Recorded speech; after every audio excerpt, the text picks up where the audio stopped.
Hey, what's up, everybody? This is Lindsay Lerner, and you're listening to The Cost of the Status Quo. More people than ever are questioning why they do what they do and forging their own path. And on this show, I sit down with these entrepreneurs, trailblazers, creatives, and overall awesome beings to discuss the ideas, the opportunities, and the overall tips and tricks they're using so that the rest of us can do the same. This is The Cost of the Status Quo.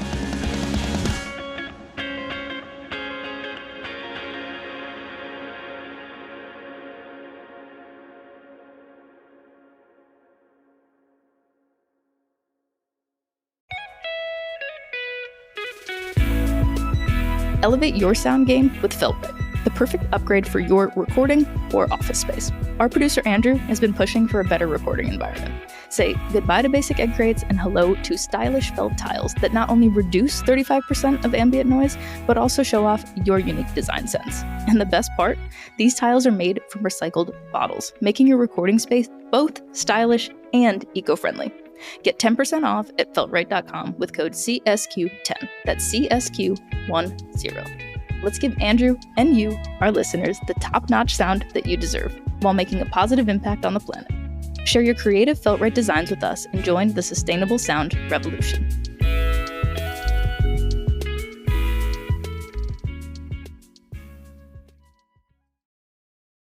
Today we are here with Brittany Leavitt, an amazing human who can be found backpacking, climbing, creating, educating, organizing communities, and leading the charge at the organization she co-founded, Brown Girls Climb. BGC is a social enterprise which strives to facilitate mentorship, provide access, uplift leadership, and celebrate representation in the outdoors and climbing for people of the global majority. Brittany works hard to ensure that all voices are heard and accurately represented, and has done so both as an athlete and as an organizer behind the scenes. Today, Brittany is here to share a bit about her story and the tips, tricks, and habits she's learned along the way. Listeners, thank you so much for listening. It would mean the world to me if you subscribed, rated, and reviewed this, and shout out to those who already have. It really does make a difference. Welcome, Brittany. Thanks so much for making the time to be here. Thank you. Thanks for having me. And we're in person today. I know, it's super exciting. First podcast guest in person. Very excited about that. Where did you grow up, and how do you think that's impacted the trajectory of your life? Yeah. Born in Maryland, and I grew up as a transracial adoptee. My whole family, besides my little brother, is white. Christian connection to adoption is a real thing. So my dad was a minister. My mom was like a homemaker, but also a foster parent. My siblings, there's 7 of us, and 3 of us are officially adopted. I grew up not only in a household of sporadic different age groups. So like the youngest person is like, I don't know, 27, 26, to the oldest is like late 60s, 70s. Also culturally, like I wasn't with the times. I wasn't hip or cool because I was in a household where like I wasn't allowed to watch like MTV. Every once in a while I could watch like Nickelodeon things. So like I could somewhat get what the kids were into, but also still be far removed because SpongeBob at the time and like all that in like the 90s was not allowed in the household because they said like things like stupid. That was a horrible word. We couldn't say it. So therefore we couldn't watch it type of life. That was like the type of like old school Christian like household type of thing. Okay. Broke out of that. Broke out of that space in my 20s. Okay. But yeah, I think overall with just kind of like the background of my story is that a big piece of it was like my connection to the outdoors. So I've always been connected to the outdoors as a kid. Like my family were gardeners. My mom grew up on a farm. My dad grew up Bostonian. So like his family comes from like the old school. They had a cabin by the water. So as a kid, we'd go to the summertime and I would play in like the tide pools. And so I always knew somehow I was going to always end up teaching and or working in the outdoors, but I didn't know how. And so I had a long laundry list of things. Like I thought I was going to be a marine biologist. I thought I was going to be a naturalist. I thought I was going to work in national parks. Not far off. Not far off, actually. Some things came true. I spent 5 years teaching at the Smithsonian. I've been going to these museums since in strollers, and somehow I was like, yeah, one day I'm going to like work in here.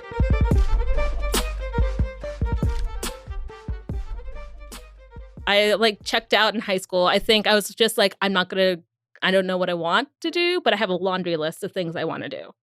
I did the way of like starting a community college because learning that it's cheaper to do that then going into 4 years and then beyond. But still, at the time, community college was still kind of like looked down upon of like, oh, if you go to community college, then like you're whatever, versus like, oh, that's so great. Get all the general classes out of the way. That's why I don't have debt.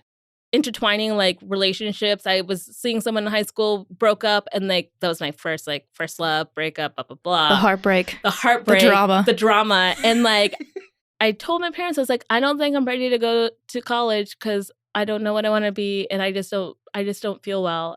It took a while, but I convinced them. After they watched me fail my first year, I failed every single class, every single one. I let them know, it's like, hey, can I just work for a year and figure my shit out? And so they're like, okay, go ahead and do that. So I worked in a nursing home. I was actually a housekeeper. That was my very first job. And I remember my boss telling me and saying, like, if you can work in a nursing home, you pretty much can work anywhere. And it's true because you're surrounded by so many things. You're surrounded by, obviously, sickness and death. You're surrounded by, like, grime. I'm cleaning bathrooms and bedrooms and things like that. So during that time, I started volunteering. This was like my plan of like, okay, I'm not going to school right now, but how can I volunteer? How can I get into things that I'm interested in? I'm going to volunteer at like my local nature center because I'm naturalist. I'm going to support my local Girl Scout community and volunteer as a program manager because I was a Girl Scout. This is intertwining with nature, the things that I want to do. I found out the Smithsonian had this really dope program where you can become a certified paleobiologist and become a volunteer at the Smithsonian.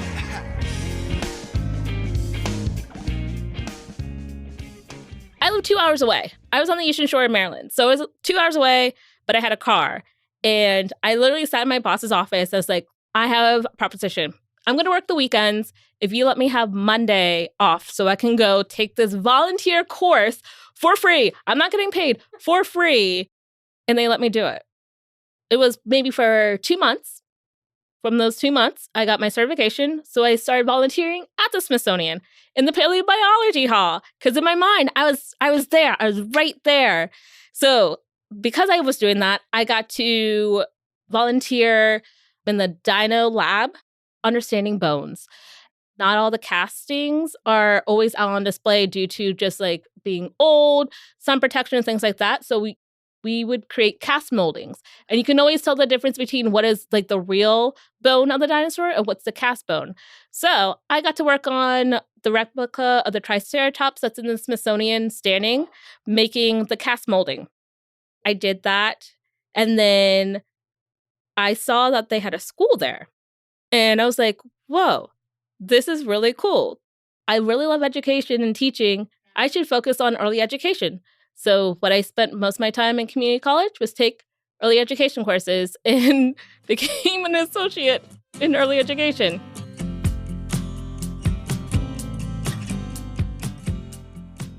When I turned 25, my dad passed away. He not only a minister, not only a musician, he also went to Harvard for theology. He studied 8 languages. He was deciphering the Bible. He was writing a book. Also recognizing too is like he was the quiet one in the household as well. And so I think he was starting to like see like me being like, I'm just going to do my own thing and like get yelled at, but I'm still like, okay. Whereas like he was always the one that was like doing his own thing. So that was something that like we bonded, but bonded at a distance and kind of like a little bit too late, which is also kind of like a bummer. But yeah, that was like a big thing. Did he have any awareness around you being the only Black woman? And what was it like for you growing up in this white space? I don't think there was like so much awareness in the sense of like how can we support? I felt like I was navigating a lot of, oh, you're fine. Or I was navigating the stereotypes. Wow, you surpassed high school and you're not pregnant. Congrats, you made that huge milestone.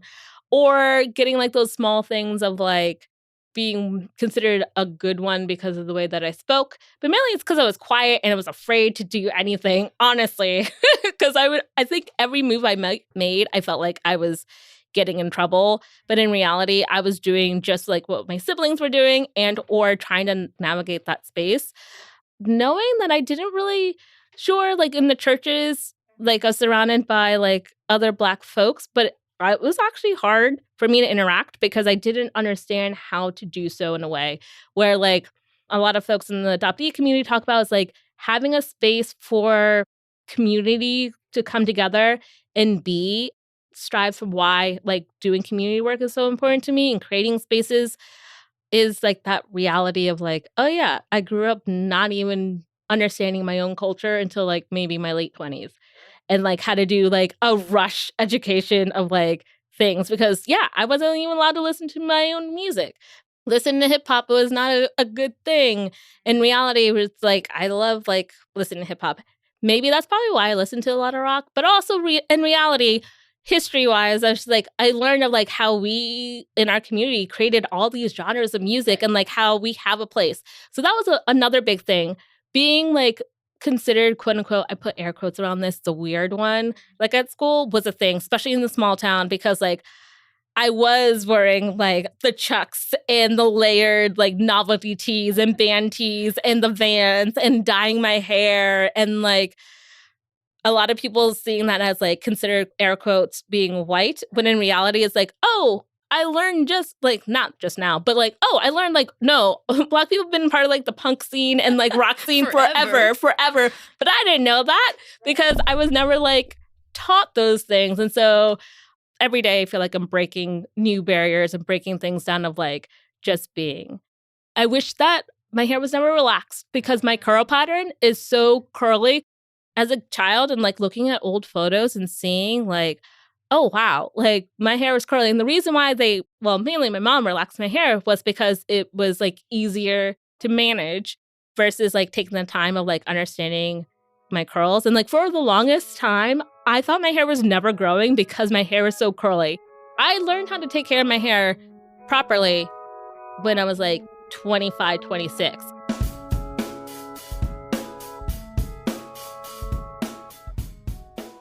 Before you dive into your guiding experience, I'd love to learn a little bit more about Outdoor Afro, the work that they do specifically around celebrating Black joy and ancestral history. So I remember doing my interview because you get like as a leader, it's not like you just sign up and you're like become a leader. You go through an interview process to see like if it makes sense. And like at the time too, this is also my personal awakening of understanding my Black experience, Black joy, and like recognizing like, oh yes, we are part of this space. I'm like, I've always been connected to the outdoors, but now I get to be in a space where like I'm connected in the outdoors with my community. And so that was like the biggest thing, you know, it started out in 13 years ago as a blog. Remap started as a blog of like connecting to other Black folks in the Oakland area. And then from there, it grew across the country. So at the time, I was part of the cohort where it's only 30 leaders. So we were still like, it was still pretty small. And I remember the first time when having the leadership training, which was like in West Virginia area, and just learning about all the ins and outs. So in my mind, I was like, oh yeah, I'm going to go into this. I'm going to teach people about how to backpack and do all these things. And also learning the reality of like, oh, we have so much connection to the outdoors via not just like backpacking and hiking, but through the arts, through activism, understanding the history of like connecting to the land, to the night sky, and like how that's so important for us in community, but then also knowing how the outdoors is a space of healing. Of course, we also understand there's the dark side of connecting to the outdoors within our families. And that's what the whole big point about Outdoor Afro is like really helping heal those generational stories of why it was hard for our families to get connected to the outdoors, maybe hard to get connected to understanding like fishing and swimming and things like that. When in reality, we've always been doing that. I remember the first night we were around the campfire and we were going really, really deep into understanding like the racial constructs of programs and or, you know, what was happening in our society. And also note that when I joined Outdoor Afro and I went home, this was the year when everything was happening in Baltimore. This is the year of Freddie Gray. This is like, so I was actually having an extra of like, oh, wow, this is why this organization is so important, is also creating space for us to like connect and heal and discuss and talk.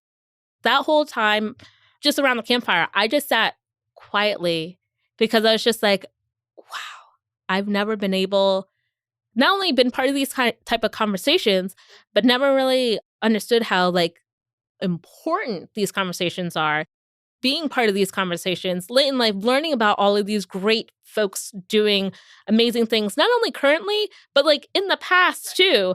And yeah, I was just like, why, like, just like blown away, like, wow, how did I miss out on this? And yeah, from there, being able to create space and leading trips. And so the big part of like leading hikes and or whether it's leading hikes, kayaking, birding is really also showcasing the local history. So for me, I spent time, like lots and lots of time of understanding the Black history of the Washington, D.C., Virginia area. And so going on hikes, whether it's going to national parks, learning about Harriet Tubman, who's from Maryland, to Frederick Douglass, to Alma Thomas, who is an artist and used the nature to create her artwork. And like just being able to dive into that for myself, but then being able to interpret it to community members.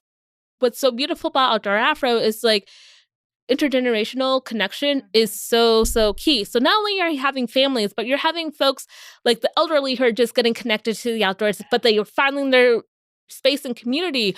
You're having, folks in their 20s, folks who have families, and like being able to have that space is so important. I remember one event that I did an ice skating event. So there's like this ice rink in Washington, D.C. And normally it's a fountain during summertime, but then it turns into an ice rink. And we did like a really cool day of ice skating. And I remember this one woman came and I went up to her, I was like, oh, are you super excited to go ice skating? Blah, blah, blah. She was like, no, I'm not here to ice skate. I'm actually just here because I wanted to be with community. I just wanted to hang out with people that are like me and see the joy of faces smiling in the cold. And like, I just want to be here. And like, that added an extra layer of like, you can just create these spaces and have people just want to show up because they just need to be.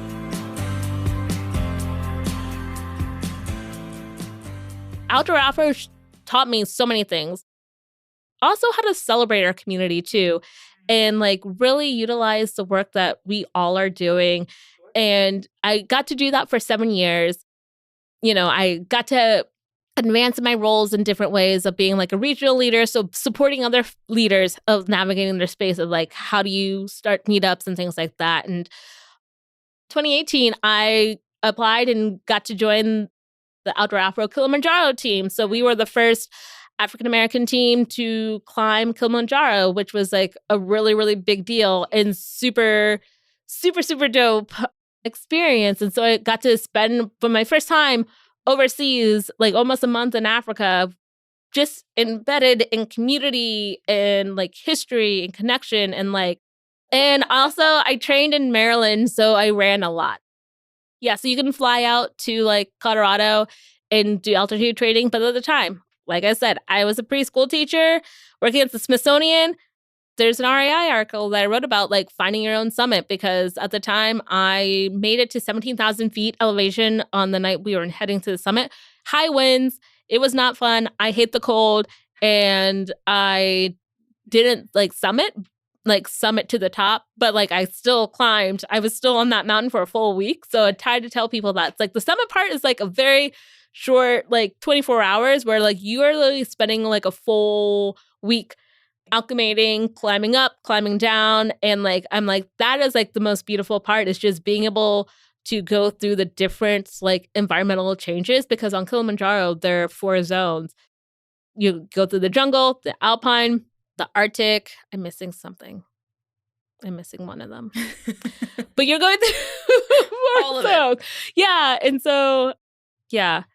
And so you were the first, like you said, first African-American team to summit Kilimanjaro. And for context, for folks listening, why, from your perspective, have Black and brown folks been essentially locked out of the outdoors, especially in the United States?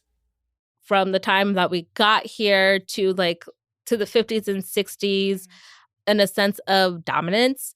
We were working on this land, but obviously the indigenous community were here also living and creating on this land as well. I can't go all the way back because it'll take forever. So we're going to start with like the 50s, 60s era where like the dominance in creations of national parks in the way of pushing out indigenous communities, number one. Then number two, creating the blockage of like, okay, we're starting to create these national parks, but we're also going to limit access of who gets to come into these national parks. Also, you're thinking about this time of like, you know, folks who are recreating. There's also folks who are trying to fight for their lives because literally their church is being bombed by white supremacists. Like, this is part of the time where it's like, yes, being able to connect in the outdoors is super luxurious and beautiful and great, but also a lot of our families and communities were navigating, trying to survive going to a grocery store, which is like a thing that till this day we're literally thinking about. A lot of folks carry the idea like the hate crimes and all this were just happening in one sector of America in the South, when in actual reality, this was happening all over.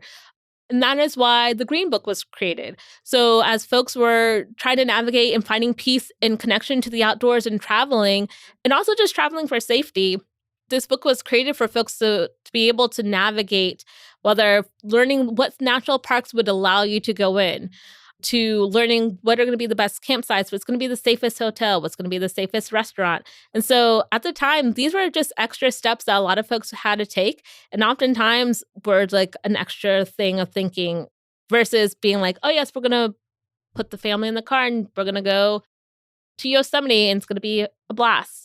Not easy thinking. All the things in the past, I'm like, literally is still happening. Still happening, from the idea of like not being able to swim at a certain swimming pool to getting bleach thrown on you. This is something that's still like a reality today. So like having these stories and experience happen often get transferred down into families. So being like, oh, you can't go outside. Don't go outside. Don't go to your park. It goes into the line of like neighborhoods and the environments of upkeep, environments of like redlining. Like there's so many different factors to think in of like why people are like, why don't you get connected to the outdoors? And also I try to tell people too, it's not just thinking about getting connected to the outdoors of like going to national parks. It's literally getting connected to the outdoors by going to your local park in your neighborhood. Sometimes there are a lot of folks who are still unable to do that because of the environment that it is in. They could be in an area where there's factories and pollution is so bad that it's not safe enough to go out and play. And so like it's added so many layers to it. And like we are all trying to do all this work of creating this education, creating these spaces for each other. But also it's super hard because like really when you think about our society and our government really is like trying to like hold us back. And it's exhausting. It's exhausting. On top of it. Exhausting. I mean, to your point, I think I've been fortunate enough to be a tour manager in the music industry. I worked primarily at the beginning of my career in hip hop, worked with a majority of Black and brown folks. And so me going across the US in a big fancy tour bus, I get greeted real nicely because I look like a little white girl with blonde hair. Nobody knows that I'm queer. Nobody knows that I'm Jewish. Nobody has any idea. And I get greeted very nicely by whoever's at the front desk. And then all of a sudden when I've got like a dozen, 6-foot-something Black men, the person at the front desk, then all of a sudden is saying, hey, sweetie, do you need help? Do you need help getting away from them? I'm like, oh, it's like that. Okay. How do you as a Black woman, as a climber, view the joy of being in the outdoors alongside how Black and brown folks have been treated historically and obviously are still treated now? As a Black climber, specifically as a Black woman climber, there are spaces that I will not go by myself. I like to travel alone. I like to do that. But in reality, when I do that, I literally have to set up a system. I have a GPS. I have 4 people who are my main emergency contacts that I'm who follow my Google Maps, know where I'm at. If I stop, they know that I'm stopping. I did this most recently when I was in Tennessee because I was traveling and I was as much as I love this area, I'm also traveling by myself and something happens if I have a bad taillight or something as small, which has happened, going simply to my family's house for Thanksgiving. Like, these things have happened to me, just simple facts of everyday life. I choose wisely where I go. As much as I want to be in these beautiful remote, because most climbing spaces, especially for someone like me who is getting into like trad and like sport, who wants to like go to these like beautiful like spaces that you see, like I'm not gonna go by myself. There's an app like Mountain Project where people are on like a chat and they'll reach out to like climbers and be like, yo, in reality of the world that we live in today, and like as we watch like Black women specifically get murdered from dating app dates to like simply going to the grocery store and things like that, I'm extra vigilant of, yeah, I'm not going to do that. I'll definitely reach out to someone on the Brown Girls Climb app, but I'm not going to do the like Mountain Project app, because if I'm going to go to a space, I'm going to need to know a point of contact. And I'd rather have my point of contact be, oftentimes there could be another person of color just in that area. That's who I'm going to hang with. I am very mindful who I connect with within the community, because you can say you're Black Lives Matter, you voted for Obama twice. To me, that does nothing for me and my safety. I need to know, like, oh, if I got pulled over, what would you do? Or, oh, if you saw someone started to follow me or saying something like horrible, what would you do? Would you just stand there? Or would you actually take the actual steps of calling that out? So I don't know. There's like, it's a lot of layers. Like, I enjoy climbing. I love it so much.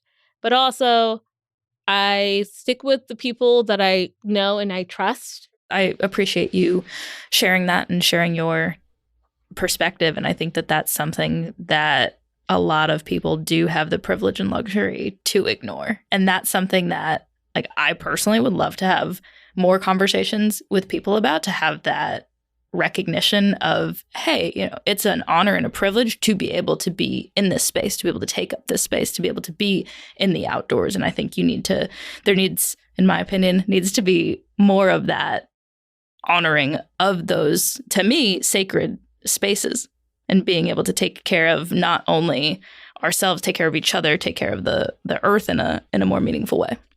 It brings back to the reality of being a transracial adoptee, navigating a space of like, when you're in a Black household, you have these conversations as you're growing up. You're like, hey, this is kind of the reality of the world that you live in. Like, you're going to see like your friends maybe getting opportunities, or something might seem just so much easier for them. And that's because the way that our society has set up, and it's set up for them.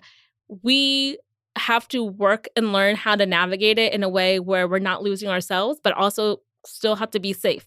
We never had those conversations. We never had the conversations of like, what do you do when you get pulled over by a cop? I've gotten pulled over multiple times, and during the holidays, I got pulled over, and I was just like in a panic of like, oh shit, oh shit, oh shit. And the person was just like, where are you going? Like, I have to remember my sister's address to be like, I'm actually going really around the corner for Thanksgiving. My family's waiting for me. That's why I'm bringing these things up, just in terms of the awareness, and to start the conversation, and to have that empathy for each other, and to be kinder to each other.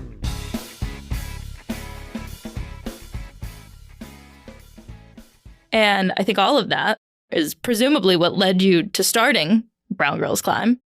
How in the world did you launch that? One of eight. One of eight. So in a sense, my friend Betty launched it as an IG. So this all started as just an Instagram. At the time, I was still living in DC, like close to DC area. Betty was living in the DC area, and she was already a climber. She tried to find other women of color climbers, and so she decided to start this account. And by also doing so, she wanted to start collecting a space where we were sharing the stories of women of color climbers just across the country.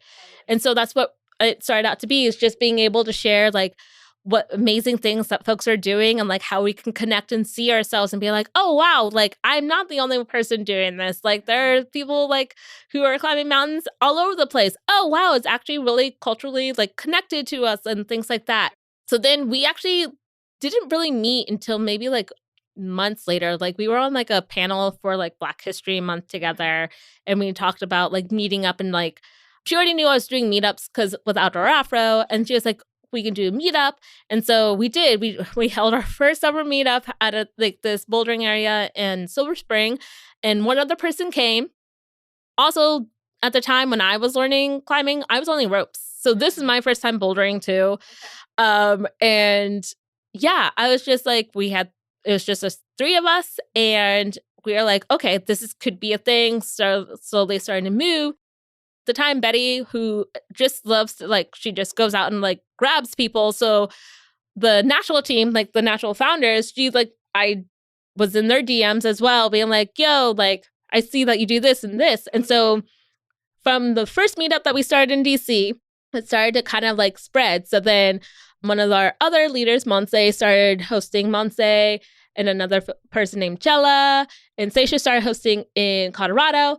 Then we had Laura, who was hosting in New Hampshire, and Jael, who was hosting in California. So we were the founders, just hosting meetups, trying to figure it out. Along that way is like learning, how do we connect with gyms? Because this was still at the time too. They did not have like a Brown Girls Climb space, or like a space that's really focusing on like women of color. So we worked with one of their gyms, so Earth Treks. And so we were starting to host meetups at the Rockville location, and which was really cool because at the time we were like kind of just posting it everywhere. We were like posting online too. And so because we were posting online, we would have people travel. So we would have people travel from PA, Jersey, like, because in the sense that was like the only closest space of being, but it was still like kind of like this new idea of like, whoa, being in a space with other women of color who are, number one, already climbers, strong climbers, and or this is a new sport that I want to try, and I want to try it in a space where I feel like I can ask anything and gain that knowledge. And that's like the biggest point of like having these meetup spaces, is like being able to share mentorship and community and leadership. And so we had some run-ins.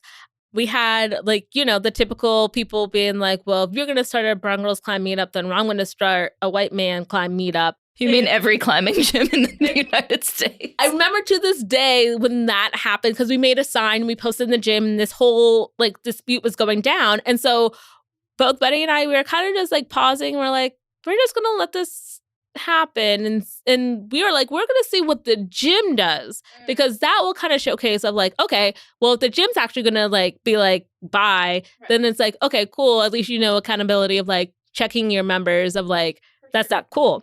So learning that like that location did that, we're like, okay, cool.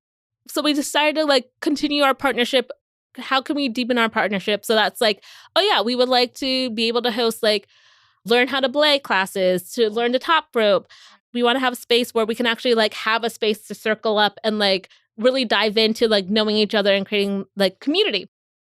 From that, it blossomed to being able to spread to those locations that we were in. And then we had our first leadership training in Colorado. So we actually all got to meet in person for the first time, really break down of like how we want to create this space for our community and beyond. While doing that, creating these spaces in the gyms, working with like guiding companies to getting folks connected to the outdoors. We were also building like a climbing festival. At the time, Betty and Mikhail Martin, who runs Brothers of Climbing, created a climbing festival called Call of the Crag. And I came in as like the volunteer. I came in level steps. I like came in as like, I got this behind the scenes thing to volunteer to become the director of operations for it, which was like really cool. And we got to do that for 3 years. And like, again, continuing creating these stepping stones of like the importance of celebrating our community of like history wise. So really recognizing like, not only are we creating these spaces now, but we also want to like celebrate the folks who were first dissenters and not getting their stories told in these magazines, or like these big, not being sponsored athletes, but like are crushing us just as hard as anyone else. And so by creating Brown Girls Climb, we have been able to not only watch folks grow who were already doing this before us, but now getting the acknowledgement that they deserve from day one, to also watching our community get inspired and not only creating their own organizations, becoming athletes, creating their own festivals and things like that. That's a big part of the work that we do is like, we don't need to be the only one. We can create resources, and then we want to share these resources so our community can feel inspired. It's a long way down the open road, but I've got my shoes tied on tight. No fear in my eyesight. We're only like a small group of people, and it would be cool to be in every 50 states, maybe over time, but I'm a very slow mover, and I'm like, I'm happy that we're in 10 states right now. Like, we've slowly grown from that, being able to expand what leadership looks like. So starting out with like 8 leaders to shifting, and now we have 27 leaders across the country. But what's really cool is having 27 leaders who also have expanse of climbing knowledge. So we have folks who may focus on ice climbing or want to become guides or just want to like create space for community, have been climbing maybe for 3 years, have been climbing for 10 years. Because that's also in the importance of like mirroring of leadership, where you don't have to have like this idea of like, you need to be like this 20-year decade climber. You can be someone who's like, I'm inspired by climbing. Now I want to bring people into this space, and I also want to teach them, but I also want to continue growing in my own knowledge. And so being able to create those stepping stones is really, really important.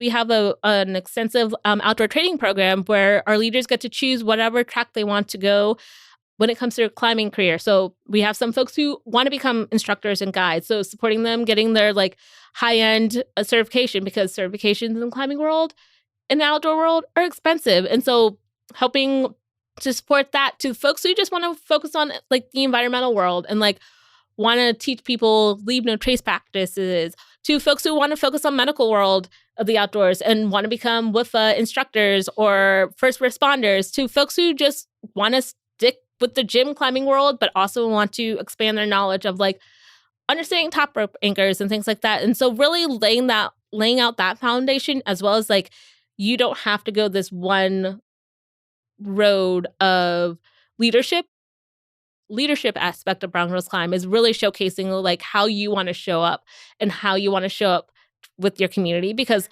all the things that we talked about, that affects everyone in our spaces and community. So in reality, not only are we creating these spaces for our community, but we're also having to recognize that we have to take care of ourselves and like find spaces to connect and heal. And so sometimes that could be stepping back, or sometimes for some people, it is like, I'm going to create this space of healing because I know this is what my community needs. And this is how I also,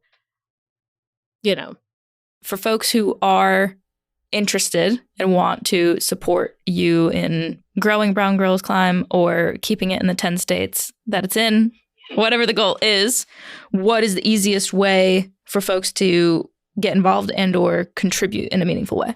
Yeah. So getting involved as in wanting to be part of the community wise is signing up to be a member. So we have a membership where it's completely free, or you can pay $5 a month or $50 yearly. And part of this membership, it's not only supports BGC, but it also supports the community of helping them get access to gym discounts. So we work with a few gyms where folks can get discounted memberships. We also work with our partners to getting discounted gear. We also have part of that aligns with our BGC marketplace, which is like a directory for folks to be able to shop smart and shop within the community. You can also sign up for our newsletter.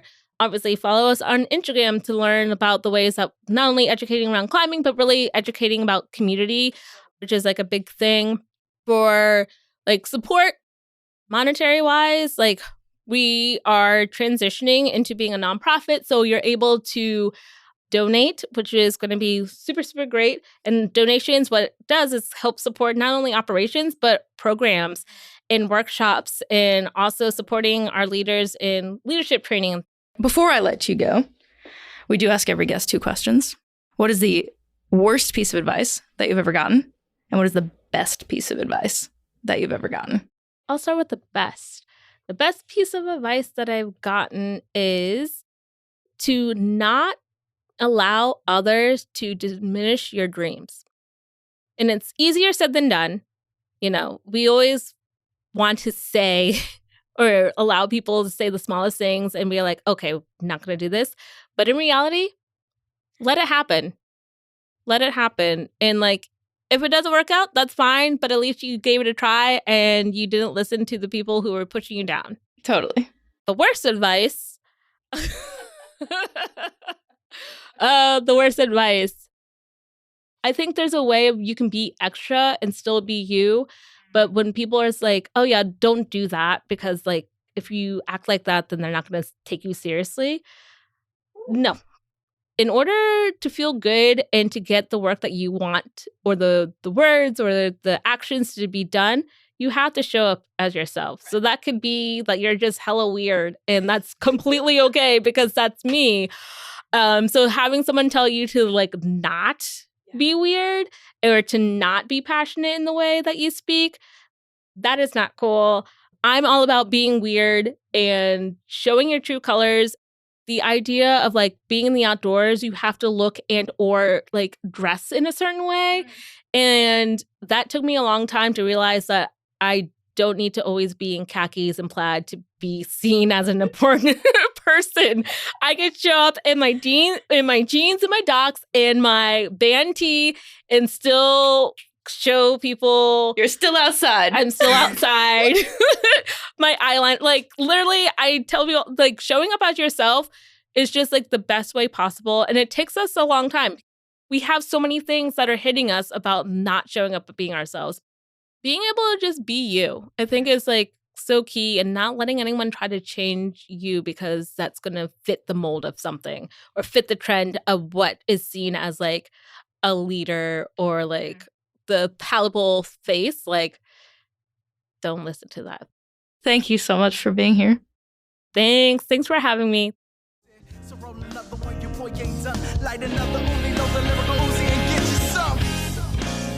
Thank you for listening to The Cost of the Status Quo and learning the wisdom, stories, and ideas that will have you feeling inspired and ready to take on the world.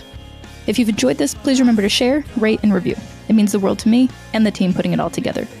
If you're looking for more information, you can find us at costofthestatusquo.com or on Instagram at costofthestatusquo. If you've got any questions or curiosity about me, you can find me at lindseylerner.com. That's LINDSEYLERNER.com or on Instagram at Lindsey Lerner. Thanks again for listening. Hope you have an awesome day.